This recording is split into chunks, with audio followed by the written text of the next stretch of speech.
Bonjour les gens. Alors, je vais mieux. Donc j'ai passé du temps sans être sur Internet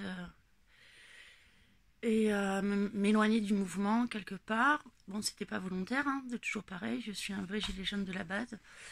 Donc la CAF m'a pas versé une thune depuis 3 mois. Je suis dans une merde sans nom et on m'avait coupé le téléphone et Internet, etc.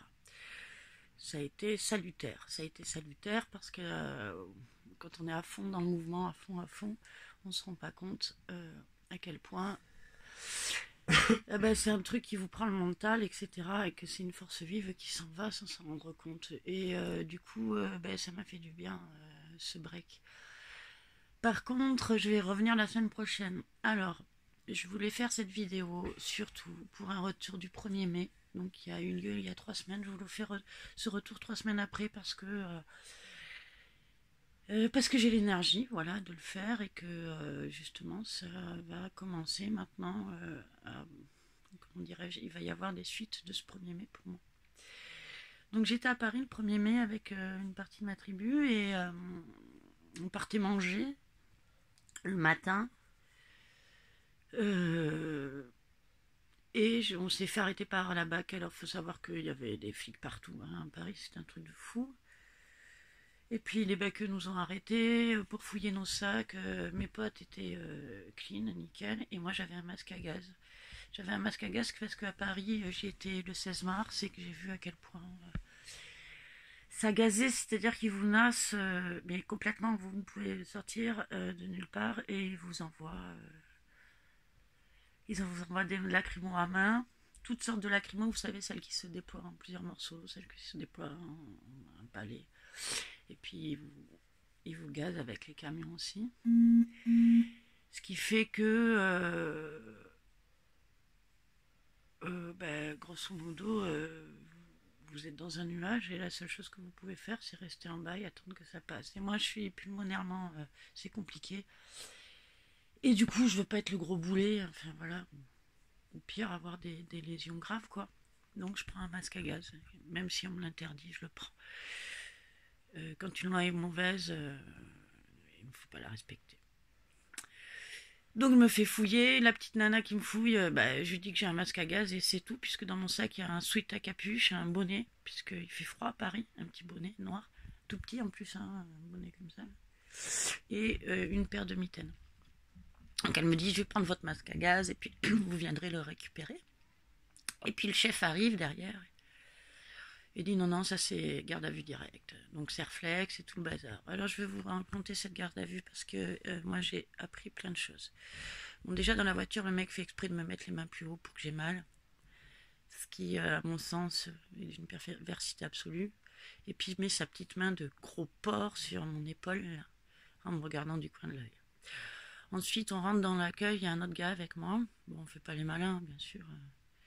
Et puis moi, je suis en mode, je sais, grâce à mes potes Yak et à Hervé, à peu près ce qu'il faut faire. Donc je ferme bien ma gueule et je ne réponds qu'à leurs invectives. Alors, c'est là que ça commence. Je rentre dans l'accueil, il y a une quinzaine de CRS, des mecs du dehors, j'appelle ça, hein, des gros porcs, des rugbyman sans cerveau, euh, qui ont, qui ont javelisé le reste de leurs neurones à grands coups de ricard. Donc, je suis là devant, comme ça, là, et eux, ils sont derrière, avec le gros porc à côté de moi, là, celui qui m'accompagne dans la bagnole, et puis ça sent le viol, vous voyez. Ils se regardent entre eux, ils sont contents, ils mettent mon cul.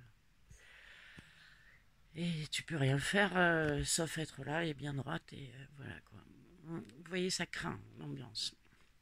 Et puis le mec me dit, il y en a un qui dit, ah ben je la reconnais, je l'ai arrêtée la semaine dernière. Je lui dis, bah non, ça m'étonnerait. De quoi? Mais si, je me rappelle. Je lui dis, bah moi je suis pas une putain de parisienne, donc non. Et vous venez d'où? De Bordeaux. Et là, le mec, ah, mais tu viens faire quoi là de Bordeaux? Tu viens de Bordeaux ici pour ça? Je lui dis, je viens exercer mon droit à manifester. Alors là, ça c'est un mot magique. Quand vous leur dites ça, tous les flics que j'ai dit, de l'extérieur et de l'intérieur, je viens exercer mon droit à manifester, ils regardent tous leurs pieds et ils vous disent, ah oui, ça vous avez le droit. Voilà, donc j'ai compris ça. Et puis ils m'ont fait monter dans les bureaux. Bon, d'abord vous enlevez vos lacets, vos mèches. Ah non, d'abord ils vous font monter dans les bureaux pour vous lire vos droits. Alors moi j'étais bloquée entre deux portes, il y avait 6 colosses là, et puis ils rigolent, ils vous mettent la pression parce que vous n'êtes pas à votre place, quoi. Enfin, c'est la première fois. Et puis le mec arrive au milieu de tout ça avec un vieux papier pour vous faire lire leurs droits. Alors je recasse un peu les couilles, je lis mes droits, parce que les autres ils disent ok. Et donc le mec me propose les 3 fameuses choses, médecin. Sur le coup je dis bah non, pas pour l'instant en tout cas. Personne n'a appelé, donc ça c'est fait. Et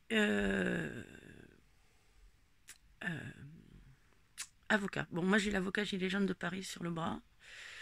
Donc il m'enlève les serflex, il regarde mon avocat gilet jaune et il se rend compte que c'est l'avocat gilet jaune. Oh, la dame elle est informée, et puis ça rigole. Vous croyez que ça va vous aider, etc. Donc on continue, et ils sont totalement dans le mode de vous impressionner, de vous faire peur, de vous déstabiliser. Et donc je les regarde tous en souriant et j'ai dit, je pense que oui, ça va faire la différence. Et donc je suis amenée en bas, on enlève les lacets, machin, fouille. Alors il faut que je vous explique ce truc qui est absolument horrible. Donc il y a la grosse blonde, et je fais pas de grossophobie, hein, je veux dire, elle est grosse, elle est blonde. Elle me fait penser à la grosse blonde qu'il y avait chez les flics chez nous. Ici, eh ben voilà, c'est encore une comme ça, donc complètement perverse, qui est en face de vous, et qui, bon, moi je me dépoile, c'est pas un problème, hein, j'ai 43 ans, je suis pas très pudique. C'est pas un souci, donc je me dépoile, enlevez votre soutif, j'ai pas de soutif. Je la regarde bien dans les yeux, elle explique, ouais, je mets pas de soutif. Et vous savez quoi, elle me dit, enlevez votre culotte. Donc, regarde, je suis là, mais quoi, j'ai pas des lames de rasoir plantées dans mon périnée, mon super périnée, tireur de lames de rasoir, je sais pas, je comprends pas. Et donc là, je la regarde dans les yeux, et avec à l'intérieur de moi, vas-y, baffe, connasse, regarde-moi bien, à 43 ans, comment je te la mets. Et donc elle a dit, non, c'est bon, remontez votre culotte. Voilà. Sauf que moi, après, dans ma cellule, j'étais avec une petite de 24 ans à qui elle a demandé de se mettre intégralement nue et de se mettre à 4 pattes. Donc, c'est au-delà de la dignité, c'est de la torture. Et elle a bien fait ça avec la petite de 24 ans, parce que la petite de 24 ans, c'était pas moi. Moi, elle n'allait pas c'est même pas du mépris. Vous comprenez ce qui se passe là? C'est une manière, c'est un peu comme les violences sexuelles qu'on fait pour écraser tout ce qui reste d'humanité à l'intérieur des gens et en faire des esclaves. Voilà, c'est ça qui se passe. Donc me voilà partie en cellule avec, j'arrive, une petite de 24 ans effondrée sur le lit. Donc je rentre, j'apprends dans mes bras. Moi, j'ai eu un truc à faire ce jour-là. D'ailleurs, elle est amie avec moi sur Facebook. Mon petit chouchou, je suis là, on lâche rien. Et puis on discute, puis je lui dis ce que je sais, moi, mais elle est pas du tout, elle est pas du tout au courant. Donc elle a fait ce qu'elle a pu, elle s'est fait arrêter pour les mêmes raisons que moi.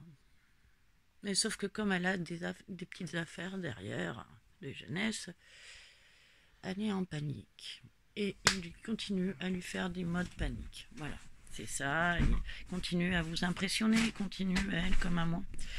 Donc on part, on monte pour... moi j'ai demandé l'avocate, je vois mon avocate qui m'explique que, grosso modo, la seule chose qu'il y a à faire, c'est de dire, vous n'avez rien à déclarer. Et donc elle me dit, oui je comprends si vous ne pouvez pas faire ça, parce qu'ils sont quand même impressionnants, etc. Et personnellement, ça a été la meilleure nouvelle de ma journée.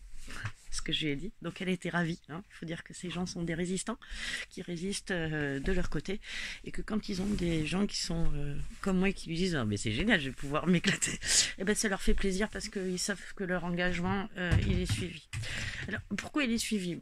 Moi j'ai expliqué que je n'avais pas appelé de médecin, elle m'a dit appelez-en, hein. Donc on est passé en audition.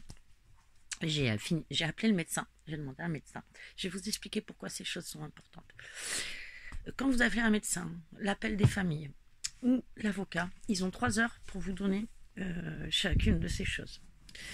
Moi, je vous conseillerais de faire des demandes décalées. Parce que plus vous décalez les demandes, si vous voulez, le médecin, il vient chez vous, il y a les médecins qui sont validés, ils viennent au commissariat, mais par vague, c'est-à-dire ils viennent à ce moment-là, ils vont prendre tant de personnes et puis après ils vont à un autre commissariat, etc. Ce qui fait que quand vous faites des demandes décalées, il y a de fortes chances que les délais soient dépassés. Et si les délais sont dépassés, il y a vice de procédure et vous sortez. Alors c'est bon pour vous, mais c'est bon pour foutre la merde pour des copains. Parce que ce jour-là, par exemple, moi, sur les gens que j'ai rencontrés, j'ai eu 2 cas. Les mecs devaient partir direct en ferme. Alors on est d'accord hein, avec les lois anti-casseurs, etc. Et ils ont été libérés par vice de procédure. Alors il y en a au moins un des deux, c'est peut-être grâce à moi, ou peut-être des deux, c'est grâce à moi, entre autres. Vous voyez ce que ça fait?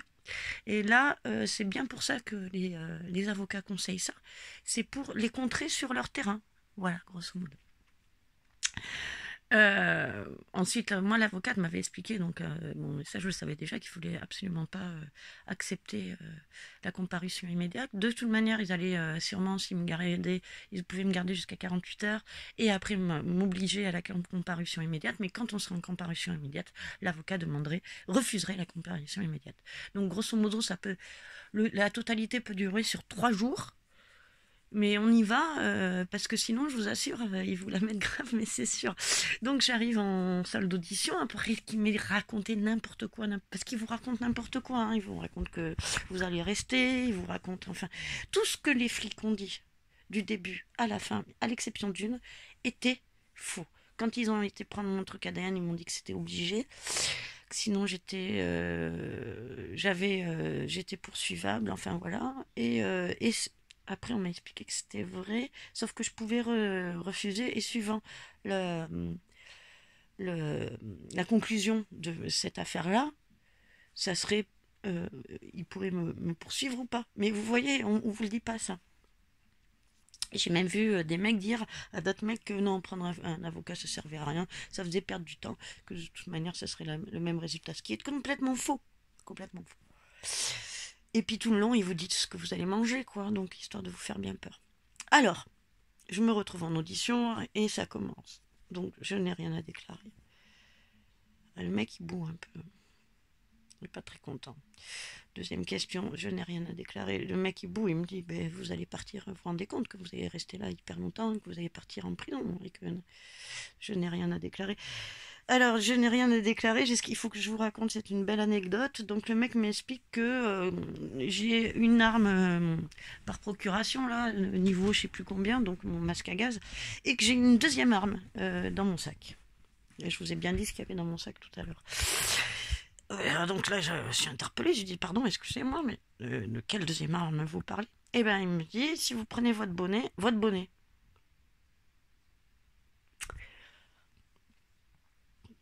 Pardon? Il me dit, oui, si vous le prenez, que vous le mettez sur vos yeux, que avec votre suite à capuche, vous remontez la capuche sur la tête, on vous voit plus. Donc là, je veux dire, on me voit plus, mais moi non plus, je vois plus rien. Hein. Donc là, je rigole. Et donc je dis, je n'ai rien à déclarer. Je tiens à vous dire ça, c'est pour vous dire jusqu'où ils vont, jusqu'où ils croient, ils pensent qu'ils peuvent aller jusque-là. À savoir qu'ils pensent qu'ils essayent de vous faire croire que ça peut tenir, ça, devant un tribunal. Mais ça, ne vous inquiétez pas, ça ne tient pas, ça ne tient jamais. Donc je rigole, je dis, je n'ai rien à déclarer. La seule chose que j'ai déclarée, c'est que mes 2 enfants étaient gardés à Bordeaux par des gens. Et je l'ai déclaré parce que je pensais que ça pouvait largement jouer dans mon cas. Puis donc je repars en cellule, j'ai demandé le médecin puisque c'est la seule chose que j'avais pas faite. Et puis je suis la première à sortir de la session qui était arrivée à peu près en même temps que moi. Je suis la première à sortir. Alors voilà, ça c'est pour vous dire que je suis la première à sortir. Je sais pourquoi je suis la première à sortir. Je suis la première à sortir parce que je suis au courant. J'ai les bons numéros. Et tout ce que j'ai fait, ils savent très bien que les gens informés comme moi. Donc les gens informés comme moi, ils peuvent être chiants parce que derrière, ils peuvent avoir d'autres implications. Donc je suis carrément sortie avec un non-lieu. Même pas un rappel à l'ordre, vous voyez rien du tout, un non-lieu. Donc je suis revenue 8 heures, la petite chuchoute avec qui je suis dans tous ses états parce qu'elle flippe. Et puis on nous explique qu'elle va bientôt sortir, donc je l'attends dehors. Et là, je sors, j'ai pas de thunes et donc on prend nos coordonnées, je l'attends, on se retrouve, on trouve notre chemin, on demande aux gens et chacun va dans sa vie. Et donc il faut quand même que je vous dise que j'ai pas de thunes et j'ai pas de téléphone. Donc j'ai tout fliqué. Je me suis retrouvée en plein Paris à devoir prendre des métros. J'ai aucun sens de l'orientation, à passer en fraude. Mais parce que voilà, parce que c'est pas leur histoire et que finalement ils s'en foutent, hein. On est en plein Paris, il pourrait m'arriver n'importe quoi. Mais bon, apparemment je suis protégée puisque j'ai une arme pas à destination. Donc si on veut me violer, je sors mon masque à gaz et je suis tranquille. J'ai été plus mise en danger sur toute cette journée-là que par les flics, que par quiconque. Mais comme à chaque fois que je manifeste. Mais là particulièrement, vous voyez. Donc bon, bah, ça s'est bien fini, j'avais des potes, j'ai pu rentrer le lendemain. C'est assez agréable, c'est assez bien ficelé. Bah écoutez, moi la finalité de cette histoire, il y a une autre chose que je vais vous dire, mais pour moi en tout cas, quand je suis revenue, je me suis dit, est-ce que donc la prochaine fois, mon fils me dit, ouais, mais la prochaine fois tu prends pas de masque à gaz? Eh bien si, la prochaine fois, à Paris, je prends un masque à gaz parce que je veux pas risquer ma vie. Et que je vous assure, dans les états où je me retrouve avec leur putain de gazeuse, je risque ma vie. Ça, c'est la première raison et c'est la plus importante. La deuxième raison, c'est encore une fois, je suis pas une dalboc et je suis pas une violente. Donc, mon service aux Gilets jaunes, il peut être que démocratique, etc. Un lieu de lutte qui n'est pas le même, peut-être que tout le monde. Et bien là, en l'occurrence, quand je suis en garde à vue, je suis en lutte. Alors ça pue, c'est dégueulasse. Je vous assure que c'est pas les conditions sont pourries quoi. J'ai pas bouffé le midi, j'allais manger donc j'ai pas pu bouffer, j'ai pas bouffé. Voilà, je suis sortie à 9h, j'ai pu bouffer un peu le soir mais vite fait chez mes potes. Enfin voilà, les conditions sont atroces mais je peux lutter. Je peux les faire chier, je peux les regarder dans les yeux, je peux leur dire je viens exercer mon droit à manifester, je suis crieuse et démocrate. Je viens pour la démocratie. Je peux parler avec la petite nana, la seule fliquette qui est vraiment sympa, qui nous a respectés, qui nous a fait aller se pisser dans des chiottes correctes, qui nous a fait laver les mains, et qui m'a dit en me regardant dans les yeux, finalement que ça s'arrête, j'en peux plus. Je peux parler à des gens comme ça. Je peux être une contrevenante pour toutes les vices de procédure. Et surtout, et là, c'est là où je viens sur le dernier phénomène, le lendemain, sur la route, on m'appelle pour me dire que je passe à LCI, que mon arrestation a été filmée. Et c'est vrai, mon arrestation a été filmée. Puisque je me suis retournée et que les mecs devant, si vous voulez, les flics à côté de moi ont vu le mec arriver et ont dit oui, ok. Donc ils se connaissaient, le caméraman. Donc ils se retournent tous. Et le mec me dit, le type à côté, retournez-vous. Sauf que moi je veux pas. Je me retourne plusieurs fois vers la caméra. Retournez-vous. Clac, je me retourne vers la caméra pour... Voilà. Et elle me dit, retournez-vous, c'est moi qui vous retourne. Bon, voilà, je me suis retournée. Donc je suis passée, j'ai pas vu les images, mais plusieurs personnes m'ont vu, dont un camarade. Et je suis passée sur LCI, entre autres, mais sur la Dépêche aussi, je crois. Enfin bon, voilà, c'est un caméraman indépendant qui va vendre ses images. Et ces images, c'était moi. Et sur chacun des trucs,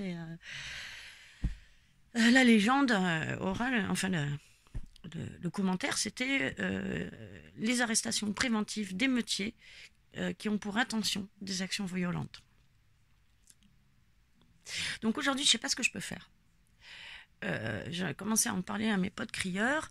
J'attends des infos. Qu'est-ce que je peux faire? Je pense que je vais appeler Clap 33 si j'ai pas d'autres possibilités. Si vous savez ce que je peux faire, si vous savez qui je peux contacter, faites-le parce que c'est faux, parce que je suis sortie avec un non-lieu, que j'avais aucune intention violente.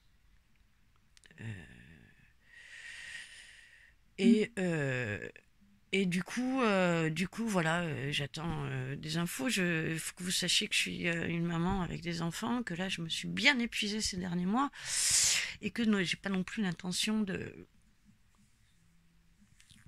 faire des trucs de ouf, quoi. Mais je veux que justice soit faite. Et là, ça, c'est pas juste une fois de plus. Et comme je suis dans cet axe démocratique, et que c'est ma voix, finalement, voilà, mais n'hésitez pas, s'il vous plaît, les copains, donnez-moi des contacts, envoyez cette vidéo aux gens qui pourraient, aux associations, aux gens qui pourraient peut-être m'aider pour qu'ils comprennent un peu et qui me donnent des réponses.